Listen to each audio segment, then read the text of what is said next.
मकबूजा कश्मीर में भारतीय फौज पर दस्ती बमों से हमला हो गया। श्रीनगर में एक बार फिर सिक्योरिटी फोर्सेस को निशाना बनाने की भरपूर कोशिश की गई और ये मकामी लोगों ने ही दस्ती बमों से हमला किया है। भारतीय मीडिया रिपोर्ट्स के मुताबिक मकबूजा कश्मीर के इलाके श्रीनगर में सिक्योरिटी फोर्सेस पर दस्ती बम से हमले में 5 अफराद जाँ भाग और 15 जख्मी भी हुए हैं। ये हमला श्रीनगर में हरी सिंह हाई स्ट्रीट पर हुआ। सिक्योरिटी फोर्सेस ने पूरे इलाके को घेरे में लेकर सर्च ऑपरेशन शुरू कर दिया है। इस हवाले से मजीद तफसीलात सामने भी आ रही हैं कि 15 दिन के अंदर श्रीनगर में ये दूसरा बड़ा दस्ती बमों का हमला है। इससे कबल 26 अक्टूबर को मकबूजा कश्मीर के इलाके श्रीनगर में ही भारतीय पैरामिलिट्री सेंट्रल पुलिस फोर्स पर दस्ती बम के एक हमले में 6 भारतीय अफसर भी मारे जा चुके हैं। कश्मीर मीडिया सर्विस के मुताबिक हमला श्रीनगर के इलाके किरण नगर में सीआरपीएफ की एक गश्ती पार्टी पर किया गया जब वो गाड़ियों की तलाशी ले रहे थे। भारतीय फोर्सेस ने जवाबी कार्रवाई में अंधाधुंध फायरिंग की जिसमें राहगीर भी जख्मी हुए, जबकि दूसरी जानब भारतीय फौज ने मकबूजा कश्मीर के लोगों पर जुल्म की इंतहा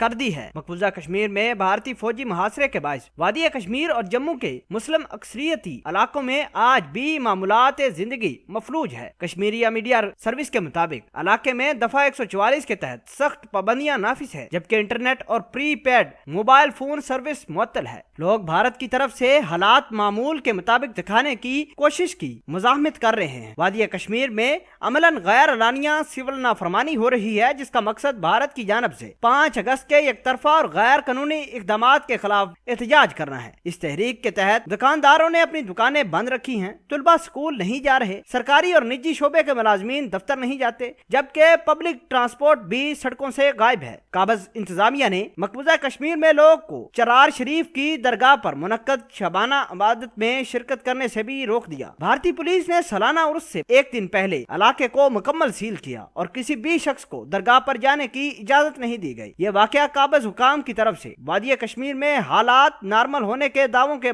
बाद किया गया। ख्याल रहे कि भारत हट धर्मी का मुजाहिरा करते हुए लाइन ऑफ कंट्रोल पर भी मुसलसल इश्तियाल अंगेजी जारी रखे हुए है। नाज़रीन ग्रामी, पाक फौज भी भरपूर कश्मीरियों का साथ भी दे रही है। पाकिस्तान की सिविल गवर्नमेंट और फौजी क़यादत कश्मीरियों का मुकदमा भी दुनिया में लड़ रही है। बहरहाल मोदी ने जो गेम खेली है यह दुनिया में किसी के बस की बात नहीं कि पाकिस्तान और कश्मीर को इंसाफ दिला सके। सारी दुनिया इस वजह से पाकिस्तान और कश्मीर की आवाज दबाने के लिए तुले हुए हैं क्योंकि ये कश्मीरी और पाकिस्तानी दोनों का मजहब ही इस्लाम है और लोग इस्लाम के खिलाफ ही प्रोपेगेंडा बनाते हैं, मुसलमानों को ही हर जगह कसूरवार ठहराते हैं। बहरहाल एक वक्त आएगा कि जब पूरी दुनिया पर मुसलमानों का कब्जा होगा, इंशाअल्लाह।